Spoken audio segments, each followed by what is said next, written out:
हम ही उमा देवी हैं। अपनी कुल देवी की कसम खा के कह रहे हैं हम उमा देवी हैं। चुप! इतनी देर से खिटिर पिटिर की जा रही है। अब अगर एको बार झूठ बोली ना तो उठा के सलाखों के पीछे डाल दूंगा। चल निकलो यहाँ से। हुजूर हम झूठ नहीं बोल रहे, हम सच कह रहे हैं, हम उमा देवी हैं। इतनी देर से तुम्हें समझा रहा हूँ, तेरी खाली खोपड़ी में ये बात क्यों नहीं घुस रही है कि उमा देवी मर चुकी है?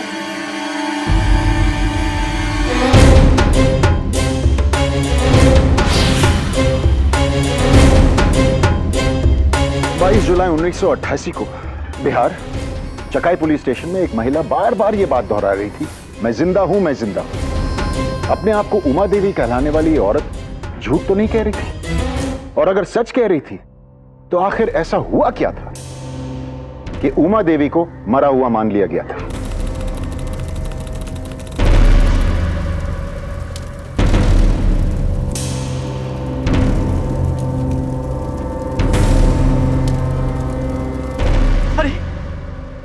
क्या हो रहा है? अरे कहाँ घुसे चले जा रहे हैं आप लोग? अरे हमको भीतर जाने दो भैया। अरे हमारा जाना जरूरी है, हमें शादी रोकनी है। अरे आप क्या ब्रह्मा है जो आपके कहने सब कुछ होगा? अरे ऐसा ना करो, हम आपके हाथ जोड़ते रहे, हमें भीतर जाने दो, हमें भीतर जाने दो। रुक जाइए दामाद जी, रुक जाइए, ऐसा ना कीजिए, शादी रोक दीजिए। मेरी बिटिया की जिंदगी बर्बाद हो जाएगी। मैं आपके पैर पड़ता हूँ दामाद जी, ये शादी रोक। कौन है ये?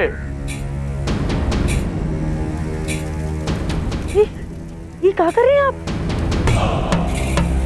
हमारे जीते जी दूसरी शादी कर रहे हैं। अरे क्या तमाशा मचा रखा है? कौन है ये लड़की? ये आप हमसे पूछ रहे हैं कि हम कौन है?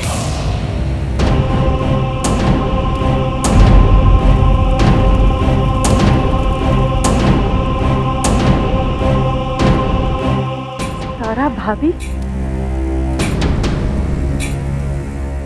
इतना बड़ा विश्वासघात किया आपने हमारे साथ। जरा भी तरस नहीं आया आपको ना हमारे ऊपर? अरे कम से कम हमारा ना सही, इस मुनिया के बारे में तो सोचते। कौन है और? अरे सारे गांव को मालूम है कि हमारी बीबी मर चुकी है, मर चुकी है, मर चुकी है, मर चुकी है। फिर क्या ड्रामा मचा रखा है? अरे किसका बच्चा है? अरे जब हमारी बीबी नहीं है तो हमारा बच्चा कहाँ से पैदा होगा? हमारे साथ अन्याय ना कीजिए। ऐसा न कहो। 2 मिनट के अंदर ही औरत और इसका इधर में बात नहीं ऐसा नहीं करो।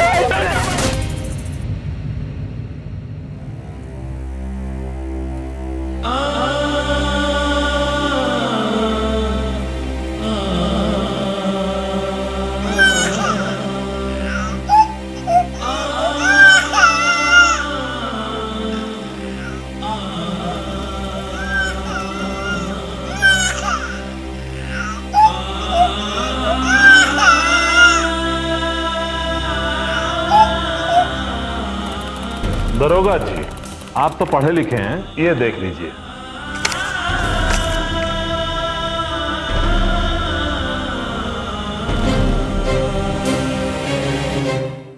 चाय पीजिए, फिक्र करने की कोई बात नहीं है। वैसे तो हम जानते हैं आप लोगों को कि आप लोग कुछ कभी गलत नहीं कर सकते। अब क्या करें कि लिखा पढ़ी का काम है, करना पड़ता है। अरे दरोगा जी, बकायती कम करो, फटाफट काम निपटाओ। आप लोगों को इस तरह थाने बुलाया, माफी चाहते हैं हम। चल बाबुआ।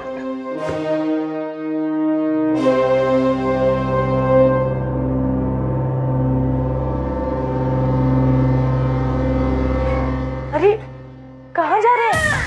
अरे सुनिए, कहाँ जा रहे हैं आप? कहाँ जा रहे हैं आप लोग?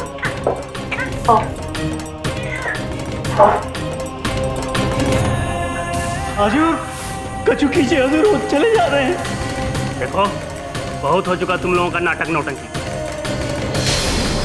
मगरमच्छ के आंसू हमको ना दिखाओ। एक तो झूठ बोल रही है और ऊपर से। हमने झूठ नहीं बोला हुजूर। हमने कहा ना कि तू उमा देवी नहीं है। उमा देवी मर चुकी है।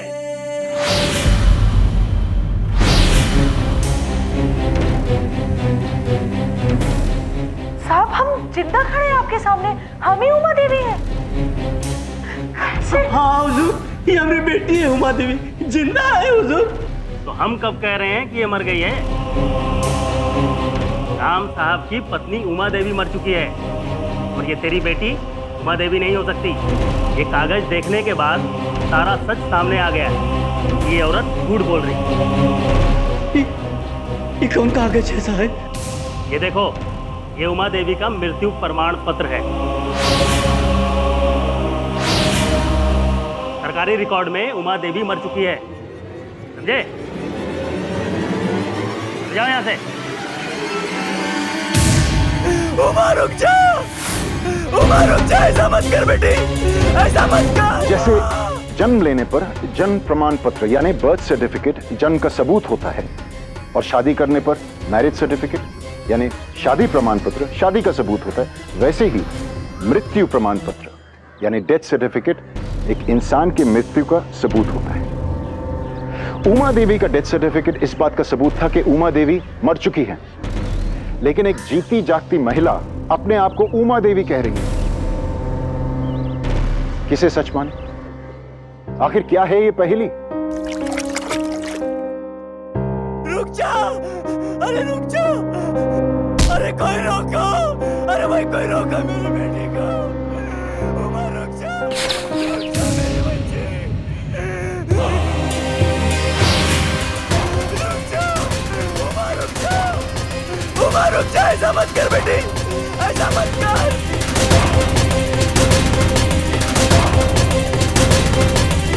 उमा!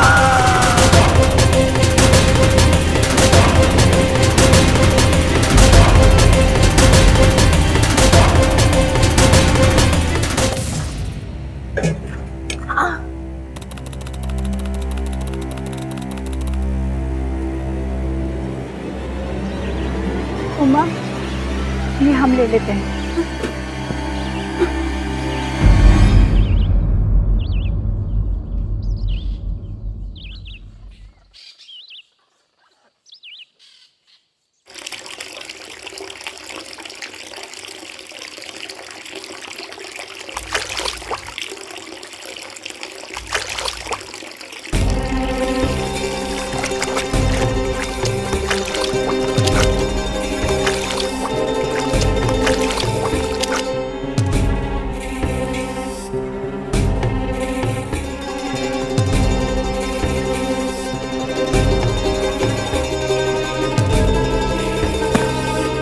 सुनिए, एक बात बोले?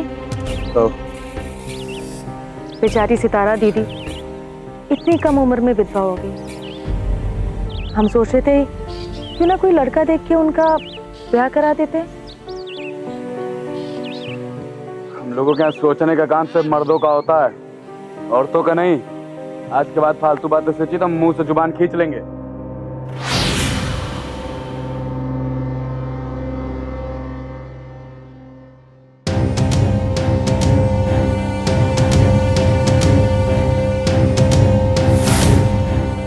देखो माँ, बुरा मत मानना, हम तुमसे बड़े हैं, बहुत दुनिया देखी है हमने, इसीलिए कह रहे हैं। तुम्हारी सितारा भाभी के लक्षण ना हमें कुछ ठीक नहीं लगते हैं। हाँ मतलब देखो माँ, तू पेट से है, ऐसे में पति दूसरी औरतों के पास जाने लगते हैं, और तेरे पति को तो कहीं दूर जाने की भी जरूरत ना है, अपने ही घर में तेरी सितारा भाभी।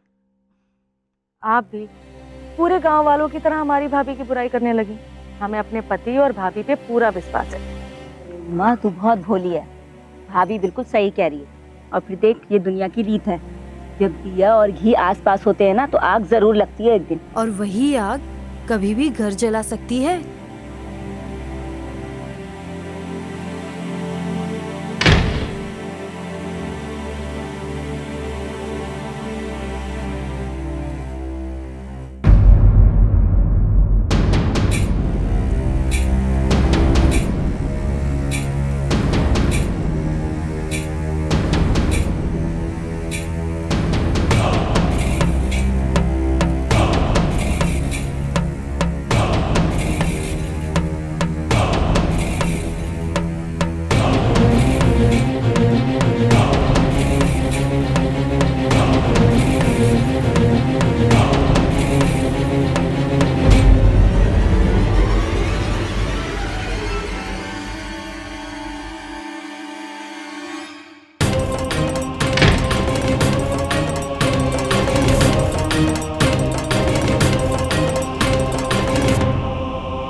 जल्दी आ गई। वो कहा है ना उमा कि हम सोचे कि तुम्हारे कमरे में इतना धूल जम गया है ना तो साफ कर देते हैं। हाँ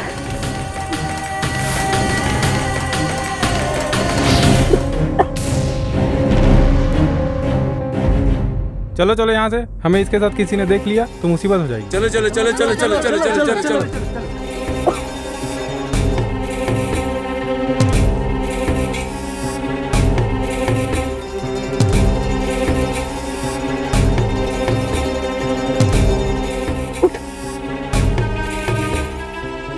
उठ जा बेटा,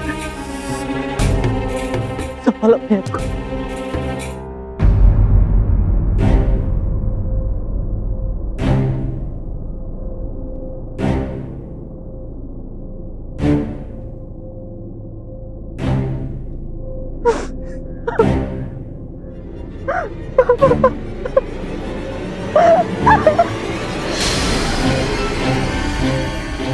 अरे माथा घूम गया था क्या तेरा? इस तरह से कुएं में कूद के जान देने से क्या सब सही हो जाता? मर जाती तो क्या होता पापा? जब हमारे पति ने ही हमें नहीं पहचाना तो हमारे लिए मरना ही सही होता। अरे मेरी बच्ची, अपने बारे में नहीं, कम से कम इस नन्ही सी जान के बारे में तो सोच। बाबा बाबा एक रास्ता है हमारे पास। क्या है बेटी? देखना कौन है?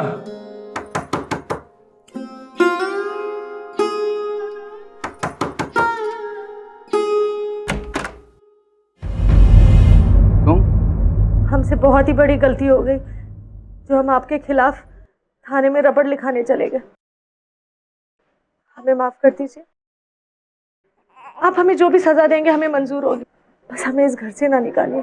देखिए अपनी मुनिया को देखिए, ये आपका खून है, इसके खातिर हमें इस घर से मत निकालिए। देखिए आप अगर हमें अपनी दूसरी बीवी बना के रखना चाहेंगे तो भी हम तैयार हैं। हमें यहाँ से मत निकालिए। बच्चे को देखिए, हमारा सिंदूर हमसे मत छीनिए। सिंदूरी सारे बवाल का जड़ है ना, हम डाले थे ना इसको, हम ही धो देते हैं इसको।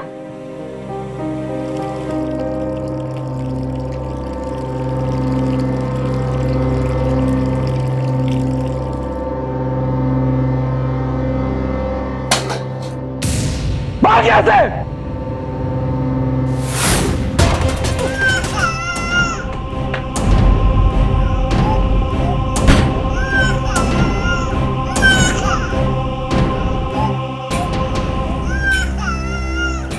एक मां सब कुछ बर्दाश्त कर सकती है, लेकिन अपने बच्चे के शरीर पर लगी एक मामूली सी खरोच उसे बहुत तकलीफ देती। उमा की बेटी के साथ जो बर्ताव हुआ उसे उमा बर्दाश्त नहीं कर पाई। मन ही मन उमा ने ठान लिया कि वो अपनी पहचान और अपनी बच्ची के सम्मान के लिए लड़ेगी। लेकिन उमा का अशिक्षित होना उनके लिए सबसे बड़ी रुकावट बनी। उन्हें पता ही नहीं था कि वो ये लड़ाई कैसे लड़े। शिक्षा सिर्फ डिग्री या नौकरी का जरिया नहीं होती।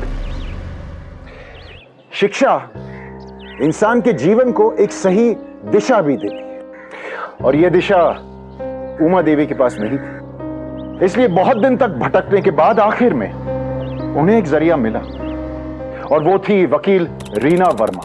उमा, हम जानते हैं कि तुम सच कह रही हो, लेकिन कानून सबूत मांगता है, और तुम्हारे पास ना बर्थ सर्टिफिकेट है ना मैरिज सर्टिफिकेट, और इन सब से अहम ना ही कोई ऐसा गवाह है जो ये साबित कर सके कि तुम और रामवृक्ष कानूनी रूप से पति पत्नी हो। तुम्हारे पति ने बहुत ही सोची समझी साजिश रची है तुम्हारे साथ, और इसीलिए वो दूसरी शादी करके खुलेआम घूम रहा है, और एमएलए का राइट हैंड होने का फायदा भी उठा रहा है। सबूत? हाँ है ना, है सबूत। ये देखिए, ये हमारी सुहाग की चूड़ियां, ये सिंदूर और ये सुहाग का जोड़ा, ये सब हमें अपने ब्याह में हमारे ससुराल से मिला था। ये देख के तो जज साहब मान जाएंगे ना? नहीं, ये सब नहीं चलेगा। हाँ, तुम्हारे पास ऐसा कोई फोटो हो जिसमें तुम और राम साथ साथ हो? हाँ है, अभी दिखाती हूँ। ये देखिए, ये फोटो हमेशा हमारे पास रहती है। अब तो सबूत है ना? हाँ, लेकिन ये सब कुछ इतना आसान नहीं है।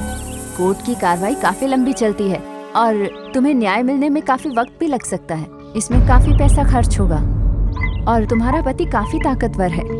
वो हर एक दाव खेलेगा तुम्हें हराने के लिए। क्या तुम इस सब के लिए तैयार हो?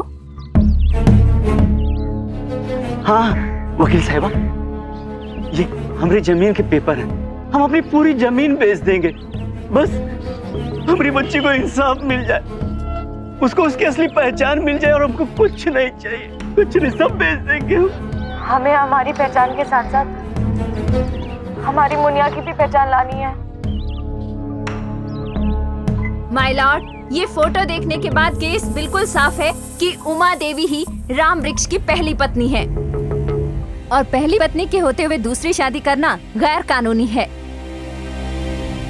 क्यों राम वृक्ष जी, ये आप ही की फोटो है ना?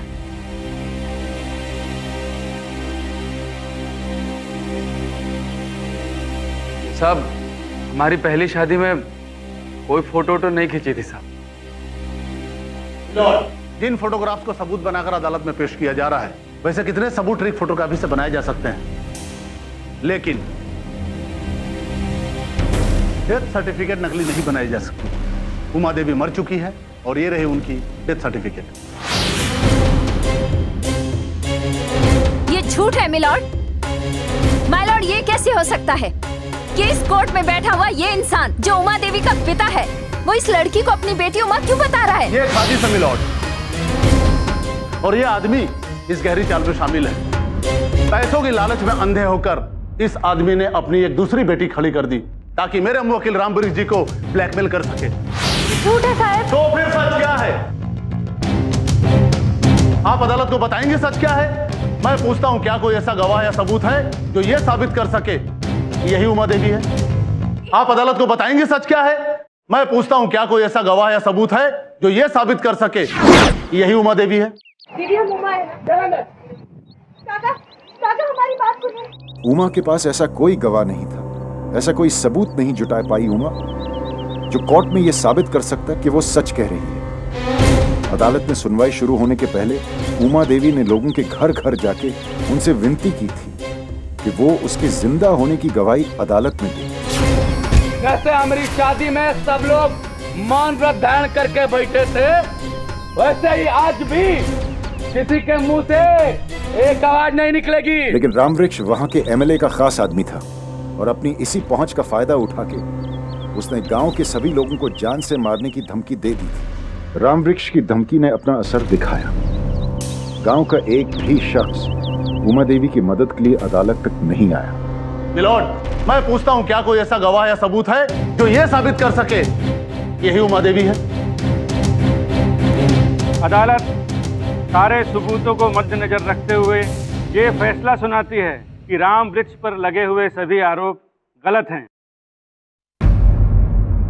और उसे बाइज्जत बरी करती है। और कोर्ट का फैसला वही हुआ जो राम वृक्ष चाहता था। उमा देवी आखिरकार ये नहीं साबित कर पाई कि वही उमा देवी है और जिंदा है।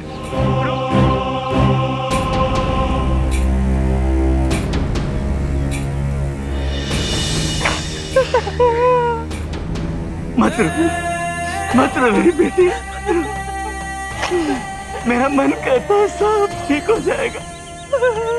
तो देखना, एक दिन दामाद बाबू खुद तुझे लेने आएंगे। मेरा मन कहता है। हमने ऐसा कहा किया बाबू जो हमें माफ करेंगे। चल बेटा, अब घर चलते हैं, झाझा चलते हैं। हे बाबू, अब हम झाझा नहीं जाएंगे जब तक हम यहाँ से अपनी पहचान और अपना हक नहीं मांग लेते, तब तक हम यहाँ से नहीं जाएंगे। हम उमा देवी हैं और हम ये साबित करके रहेंगे। अब उमा ने मन बना लिया था कि वो चकाई में ही रहकर अपने जिंदा होने की लड़ाई लड़ेगी। एक डेथ सर्टिफिकेट जिसके कारण उमा की ये हालत हो गई थी, वो उमा के जिंदा रहते हुए कैसे बन गया?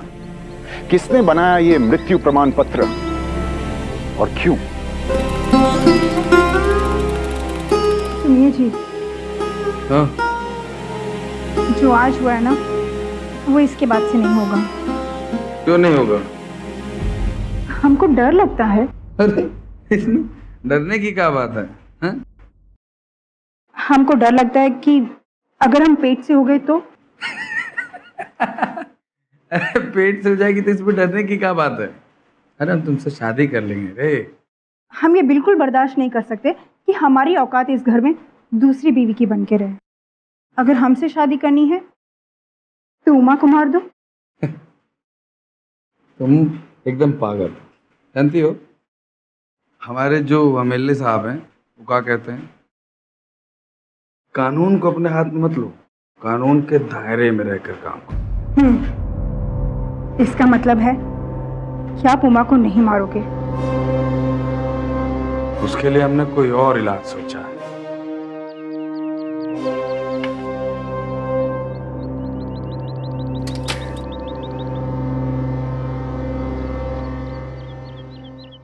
क्या देख रहे हो? कुछ समझ में आ रहा है तुमको? नहीं, वो हम ऐसे ही। तो अपना काम देखो, जाओ।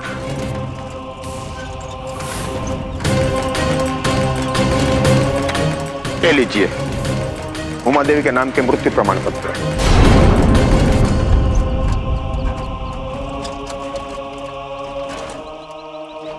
वैसे एक बात पूछे? हाँ पूछिए। ये उमा देवी कौन थी? वही जो आपको चाय देकर गए।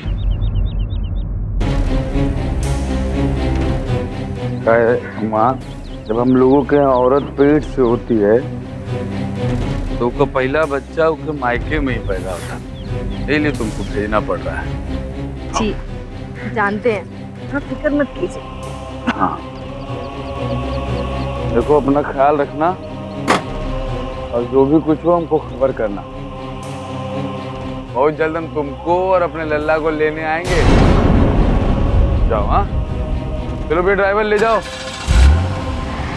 सिर्फ 75 रुपए, सिर्फ 75 रुपए में राम वृक्ष ने अपनी जीती जागती बीवी को समाज और कानून की नजरों में मृत साबित कर दिया।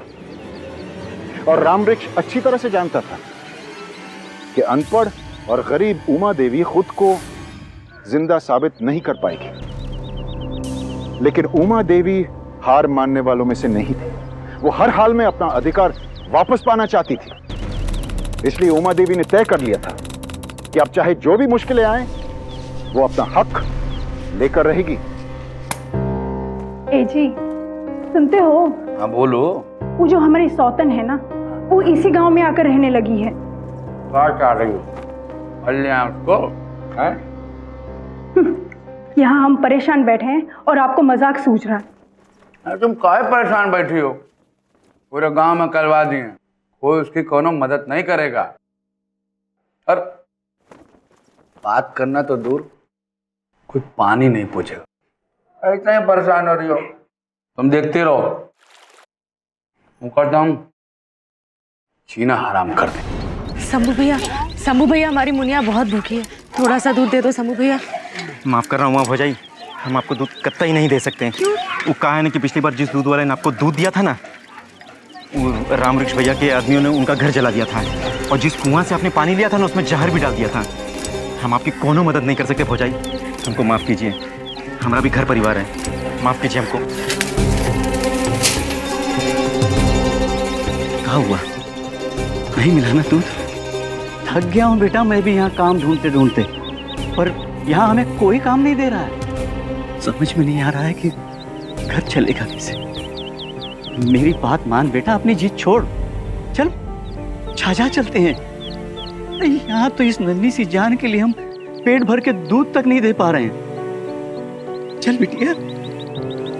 नहीं पापा, हम यहाँ से अपनी मुनिया का हक और अपना नाम लिए बिना नहीं जाएंगे। राम वृक्ष ने हर वो कोशिश की जिसे उमा टूट जाए, घबरा के भाग जाए, और उमा ना टूटी ना घबराई। सुबह होते ही उमा अपने पिता और बच्ची के साथ निकल जाती, झाझा और आसपास के गांव में जाके काम ढूंढती, और रात को थके हारे लोग घर वापस आते। अब राम वृक्ष ने उन्हें परेशान करने का एक नया रास्ता निकाला। वो हर रोज उनका घर तोड़ देता। लेकिन एक दिन उसके पिता की हिम्मत जवाब दे गई। बीमारी और दवा ना मिलने के कारण एक रात उनकी मृत्यु हो गई। अब उमा बिल्कुल अकेली पड़ गई थी, लेकिन हारी नहीं थी। उसका ये जज्बा देखे सभी हैरान थे। राम वृक्ष को भी इस बात का अंदाजा नहीं था कि ऊपर से दिखने में इतनी कोमल उमा देवी अंदर से इतनी मजबूत और मेहनती है।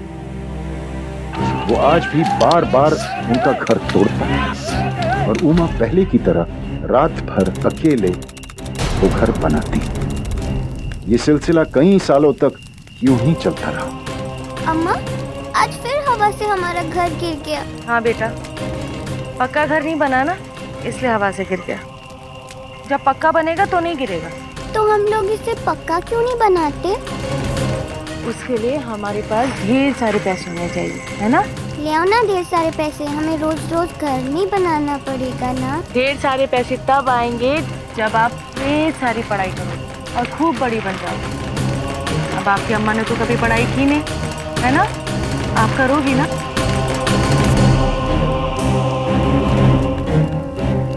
ठीक है, तो फिर हम ढेर सारी पढ़ाई करके खूब पैसे लाके पक्का घर बनाएंगे। तुम्हारी बच्ची का दाखिला और यहाँ मेरी मती मारी गई है। अरे खुद ही अपनी मौत को मैं दावत दूं? अरे सारा गांव जानता है तुम्हारे बारे में। साहब हमारी मुनिया पढ़ना चाहती है, बहुत होशियार है ये साहब। हम इसको अपने जैसा अनपढ़ नहीं बनाना चाहते ना साहब, इसलिए आपसे भीख मांग रहे हैं। एक बार इसे पढ़ने का मौका दे दीजिए यहाँ पर। अरे कैसे दे दें इसे मौका, कैसे दे दें? इस रिकॉर्ड में मैं क्या लिखूं? इस बच्ची के माँ का क्या नाम है, इसके बाप का क्या नाम है, वो लोग क्या लिखें? देखो बहन, मैं तुम्हारे हाथ जोड़ता हूं, इसके पहले कि राम वृक्ष की नजर मुझ पे पड़े कि मैं तुमसे बातें कर रहा हूं, मुझे यहां जुटवा के बाहर फेंकवा दे, तुम यहां से चली जाओ।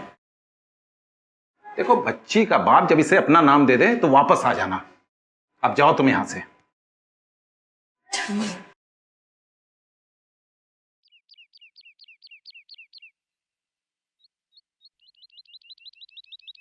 हमारे बाबा का क्या नाम है?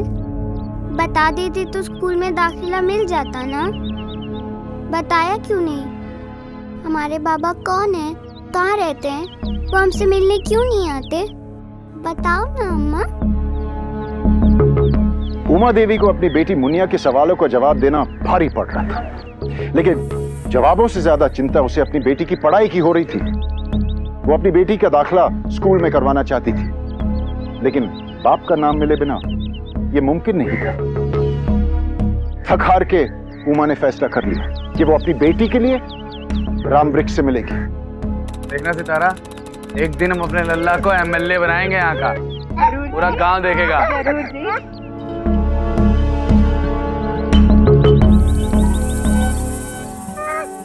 तुम यहाँ क्या कर रही हो? हमें अपनी मुनिया का दाखिला स्कूल में करवाना है, जिसके लिए बाप के नाम की जरूरत है, और बाप का नाम तो सिर्फ आप ही दे सकते हो ना। उमा, तुम कहीं अपना बेटी का बहाना करके कहीं हमसे नया छल तो नहीं करने आई ना? नहीं दीदी, हम कोई छल नहीं कर रहे हैं। कान खोलकर सुन लो उमा, राम जी का सिर्फ एक ही औलाद है और वो है हमारा मुन्ना। मतलब ही हमारा लल्ला। उमा देवी सितारा की आंखों में खटक रही थी। उमा की जिद ने सितारा के मन में डर पैदा कर दिया था कि कहीं वो उससे जीत ना जाए। इस बात से परेशान सितारा ने पूरे गांव में यह बात फैला दी कि उमा देवी जादू टूना करने वाली नीच औरत है और ऐसी औरत को गांव से जल्द बाहर निकाल देना चाहिए।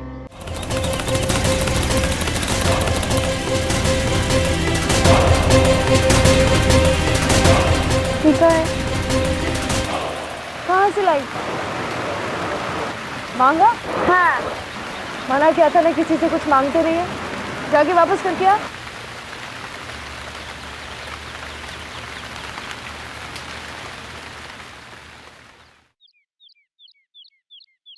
इस बड़े शहर में उमा बिल्कुल अकेली थी। ना उसे कोई जानता था और ना ही उसके पास अपनी कोई पहचान थी। उसके पास कोई काम भी नहीं था। जी हम कुछ भी काम कर लेंगे, झाड़ू पोछा कपड़ा बर्तन, खाना भी बना लेंगे हम। लेकिन ये बताओ, तुम रहते कहाँ हो? यहाँ पर हमारा घर नहीं है, 2 दिन से सड़क पे गुजारा कर रहे हैं। अच्छा ये बताओ, तुम्हारे पास कोई पहचान पत्र, कोई राशन कार्ड या कुछ और है? फिर तो हम भी तुम्हें काम पर नहीं रख सकते हैं। जाओ जाओ यहाँ से, चलो चलो भाई।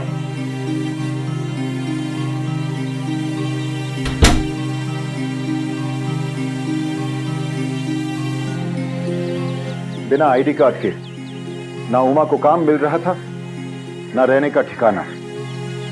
2 महीने ऐसे ही बीत गए। एक गुरुद्वारे के बाहर लंगर में एक वक्त का खाना खाकर वो किसी भी तरह से जिंदगी जी रहे। लेकिन उसी गुरुद्वारे में उमा की मुलाकात एक महिला से हुई जो उमा के लिए उस स्थिति में फरिश्ता साबित हुई। उस महिला ने उमा को एक कंस्ट्रक्शन साइट के बारे में बताया, जहां दूसरे देशों के गैर कानूनी रूप से आए मजदूर आधे पैसों में मजदूरी भी कर रहे थे और वहां पे रह भी रहे थे।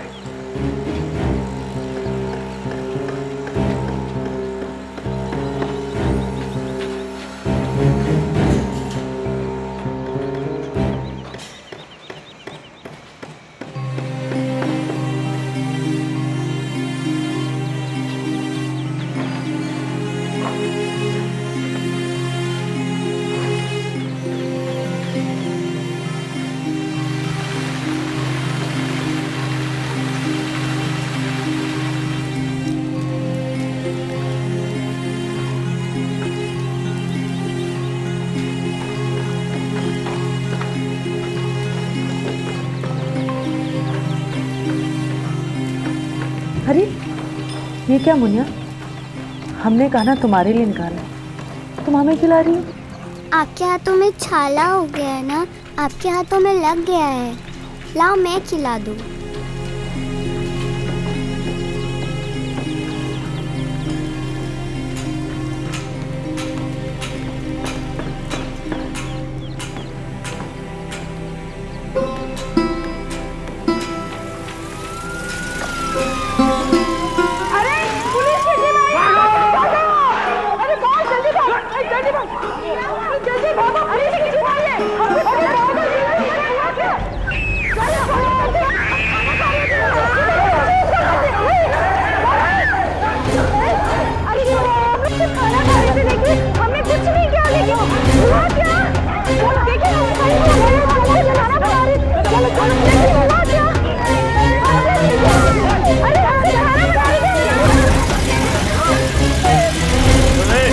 डालो इनको।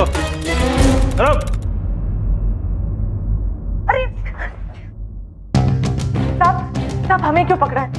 हमने क्या किया है जहाँ साहब? चुप कर। बाहर देश से यहाँ पर भाग कर आते हो और कोई कागजात तो रहता नहीं तुम्हारे पास, और पुलिस पकड़ लेती है तो ये कहते हो हमें काहे पकड़ा? बाहर देश? साहब हम यहीं के रहने वाले हैं, बिहार के। तो पहचान पत्र है? नहीं साहब। नहीं है? साहब हम सच बोल रहे हैं, हम बिहार के ही रहने वाले हैं। हमारा नाम उमा देवी है और हम चकाई में रहते हैं। हाँ, चकाई पुलिस थाना। जी सर। हम इंस्पेक्टर मुलायम सिंह बोल रहे हैं। जी सर। यहाँ पर एक महिला है जो उमा देवी नाम है, जो ये बताती है कि वहाँ की रहने वाली है। जरा रिकॉर्ड चेक कीजिए तो। उमा देवी इस गांव में रहती थी सर, लेकिन उसे मरे महीनों गुजर चुका है। चलो इनको भी अंदर करो। अरे लेकिन साहब सच में उमा देवी साहब क्या कर रहे हैं? हमने उमा के पास कोई पहचान पत्र न होने के कारण इंस्पेक्टर ने उसे भी जेल में डाल दिया और मुनिया और उसे भी अनाथालय भेज दिया। मेरी अम्मा कहाँ है?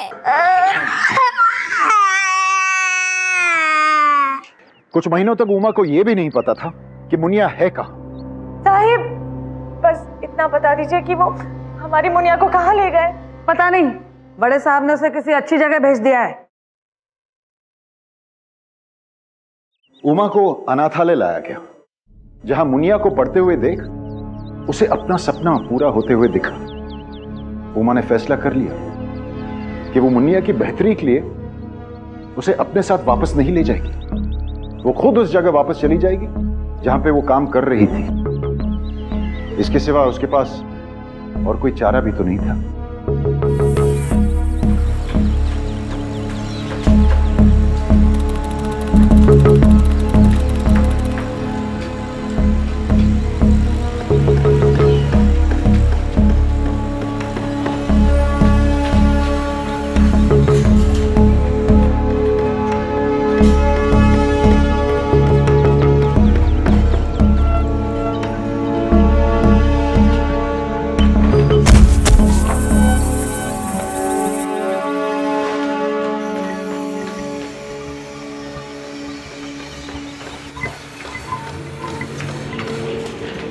बस अम्मा। मुनिया। हाँ अम्मा। मेरी बच्ची, अब तुम्हें ये सब करने की कोई जरूरत नहीं है अम्मा। उठो। अम्मा। मुनिया, कैसी है रे तू? अच्छी हूँ अम्मा। ये क्या है?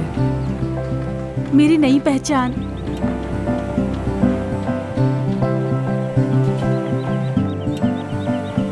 शबरी उमा देवी, बीए। इस पहचान की असली हकदार तुम हो। तुम्हारी वजह से ही मैं आज यहाँ तक पहुँच पाई हूँ अम्मा। और अब तुम्हारी लड़ाई मैं लड़ूंगी और साबित कर दूंगी कि उमा देवी आज भी जिंदा है। अम्मा, मेरी नौकरी लग गई है। नौकरी? मेधापुर पंचायत में। अब हम साथ में रहेंगे अम्मा, और हम साथ ही अपनी लड़ाई भी लड़ेंगे। उमा देवी मना करती रही, लेकिन मुनिया ने ठान लिया था कि वो उमा को इंसाफ दिलाकर ही रहेगी। इसलिए माधेपुरा पंचायत में नौकरी मिलते ही मुनिया ने अपनी मां की कहानी वहां के सरपंच विद्या सिंह को सुनाई। सरपंच विद्या सिंह ने इस केस को 18 साल बाद फिर से माधेपुरा कोर्ट में खुलवाया। जज के आदेश अनुसार एक पैनल बैठाया गया और उमा देवी केस की सुनवाई फिर से एक नई सिरे से शुरू की गई।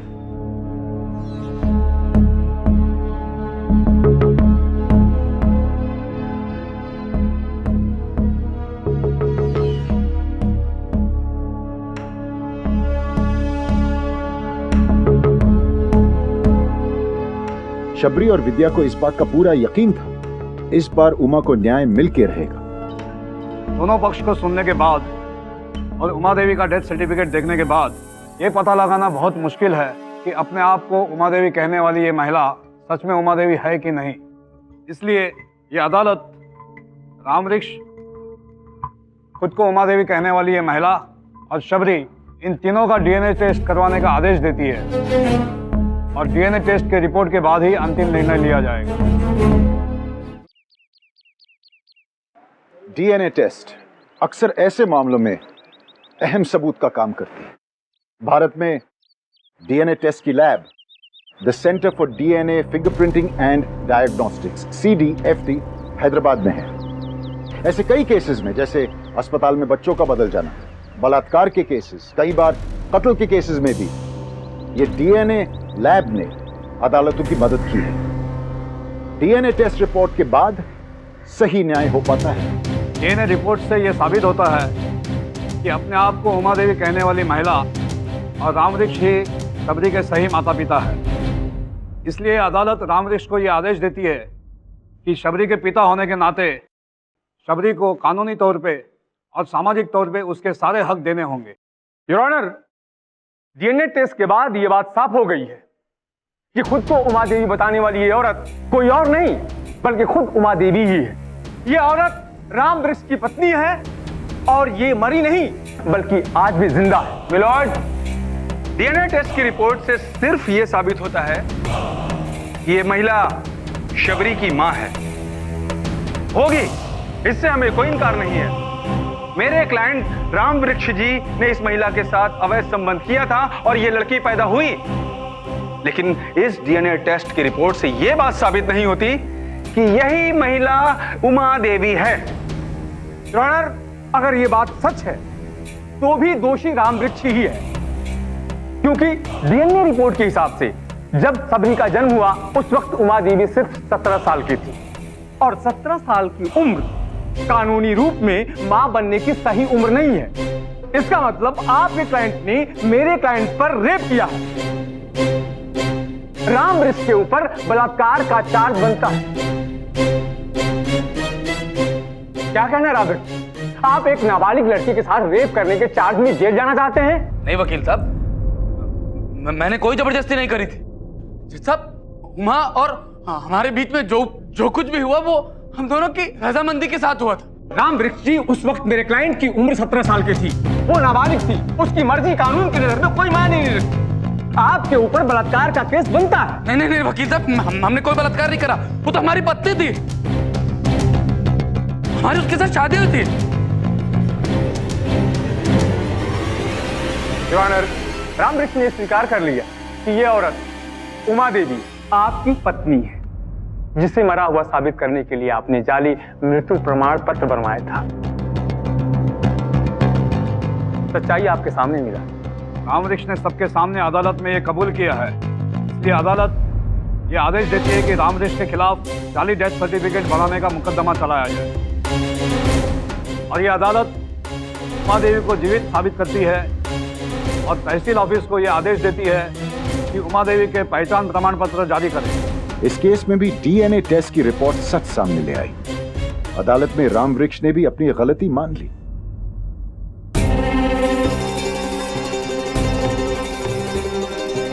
तेईस साल बाद उमा देवी को वापस अपनी पहचान मिल गई।